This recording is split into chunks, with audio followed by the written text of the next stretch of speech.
Bismillahirrahmanirrahim. Baik. Kemudian yang keempat, ini diriwayatkan oleh Abdul Razzaq dalam Al-Musannaf dan selainnya.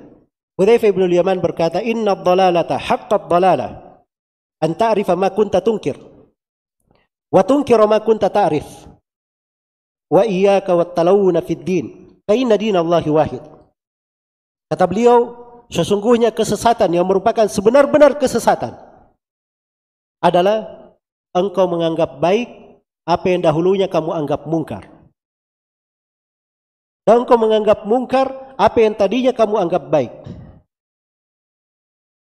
Kata Hudzaifah, hati-hati kamu dari talawun, berubah-ubah warna di dalam beragama. Fa inna dinallahi wahid. Karena agama Allah itu cuma satu. Jelas ya? Karena agama Allah itu cuma satu.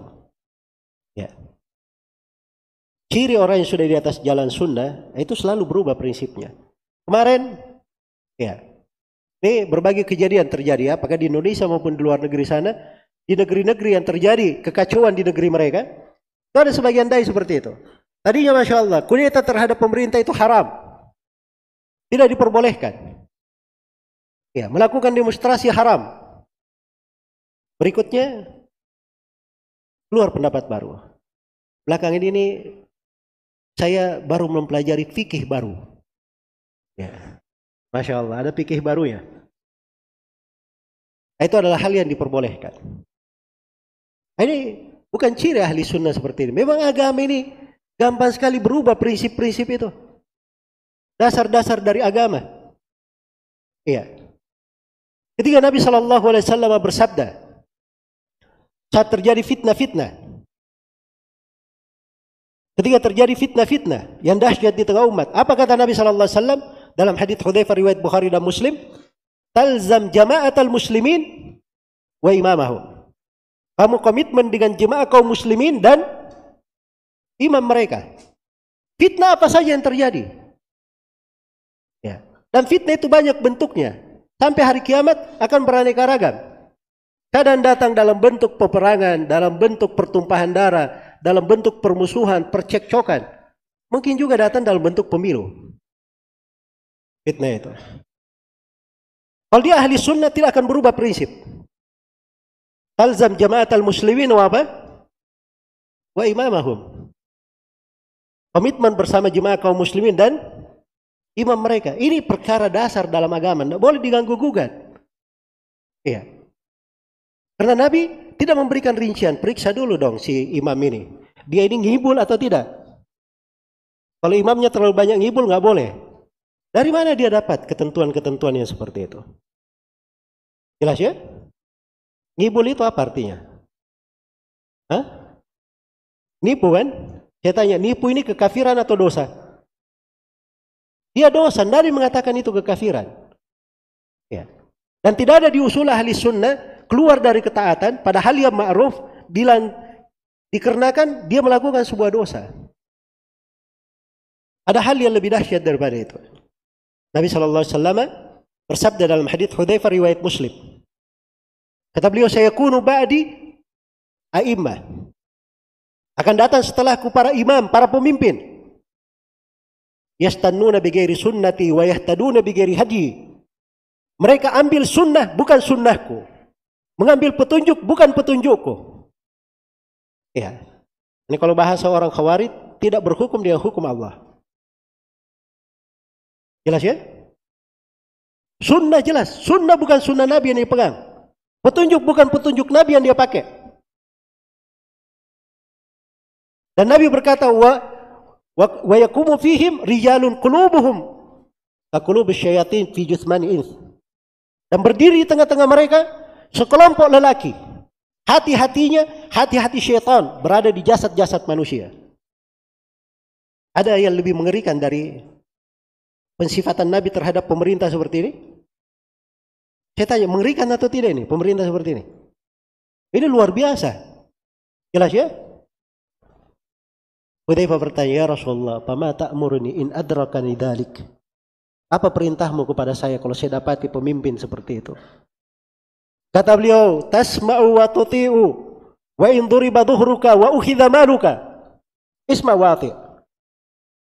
Kata beliau, kamu dengar dan taat kepada pemimpin.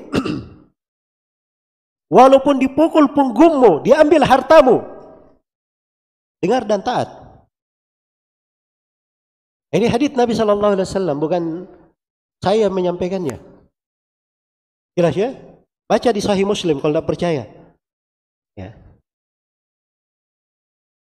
Baik. Ini hadits tegas sekali dari Nabi SAW. Jadi bukan masalahnya keahlian seseorang mengetahui, oh ini dia melakukan begini, melakukan itu. Bukan itu yang dipikir. Sepanjang dia adalah seorang muslim, itu hukum di dalam syariat. Dia adalah pemerintah yang syah. Ya. Kewajiban kita bersabar terhadap kezalimannya kalau dia berbuat zalim. Mendoakannya supaya dia selalu dibimbing oleh Allah di atas ketaatan. Menasihatinya dengan cara yang benar. Bagaimana cara yang benar menasihati? Ya. Cara yang benar menasihati itu sudah dituntunkan oleh Nabi SAW. Beliau bersabda, "Man kana indahu nasihatul lidhi sultan, fala yubdiha alaniya. Wal ya'khud biyadihi wal yansahhu sirran, fa in qabila minhu fadak wa illa faqad addama alaihi." Barang siapa yang punya nasihat kepada pemerintah, jangan dia sampaikan terang-terangan. Tapi dia sampaikan secara rahasia, dia pegang tangan pemerintah itu. Dan nasihati secara rahasia. Kalau diterima darinya, maka itulah yang diinginkan. Kalau tidak diterima, dia sudah sampaikan kewajibannya. Itu cara menasihati. Ya, menasihati secara rahasia. Bukan dengan ribut-ribut di jalan. Bukan pula dengan mencela di atas mimbar-mimbar. Bukan pula dengan mengetik status-status. Ya, Masya Allah. Ya, tempat curhatnya di status. Bagaimana caranya? Ya, kayak nggak ada kerjaan saja.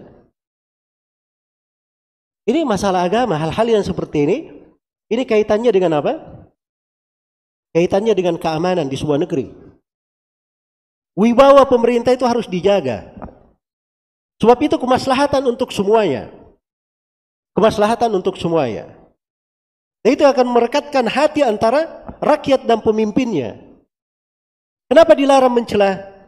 Diberikan cara menasihati agar supaya terjaga wibawa pemerintah dan terjaga hubungan antara rakyat dan pemimpin. Itu yang diinginkan dalam syariat. Jelas ya? Itu penasihat namanya. Dia tidak memikirkan maslahat dirinya. Kalau memikirkan maslahat diri, itu Imam Ahmad itu harusnya memikirkan maslahat diri. Bayangkan beliau di penjara di 3 generasi pemerintahan. Sudah berganti 3 khalifah di penjara beliau. Imam Ahmad. Ujian. Tapi bersamaan dengan itu beliau berkata, "Lau kanat li da'watun mustajabah, ma ja'altuha illa lis-sultan." Andai kata saya punya doa yang pasti dikabulkan, diterima oleh Allah, didengarkan, maka doa ini saya hanya peruntukkan untuk kebaikan pemerintah. Kalau pemerintah baik, baik seluruh rakyat. Ini baru orang yang tulus dan ikhlas. Jelas ya? Kalau dia selalu berpikir dirinya, wah ini kita zalimi, kita merasa begini. Ya. Ini juga ada kekeliruan di sudut lain. Ini kan namanya kamu mendapatkan hal yang seperti itu bentuk dari musibah. Bentuk dari ujian. Saya tanya, ujian atau musibah itu? Masuk dalam ujian dan musibah atau tidak? Masuk dalam ujian dan musibah. Kalau masuk dalam ujian dan musibah, asalnya seorang itu jangan cari kambing hitam. Ya salahkan dirinya dulu. Ya, mungkin saya terlalu banyak dosa. Mungkin banyak kekeliruan yang saya lakukan. Akhirnya kita ditimpa masalah-masalah yang seperti ini. Nah, begitu cara berpikirnya. Ya. Agar supaya tercipta kebaikan di tengah manusia. Jadi tidak ada perubahan di dalam prinsip-prinsip itu. Ya kalau orang yang terbiasa berubah, hari ini berkata begini, hari ini berkata begitu, prinsip ahli sunnahnya bisa di style-style sesuai dengan keperluan. Ya Masya Allah ya. Ini adalah hal yang tidak benar.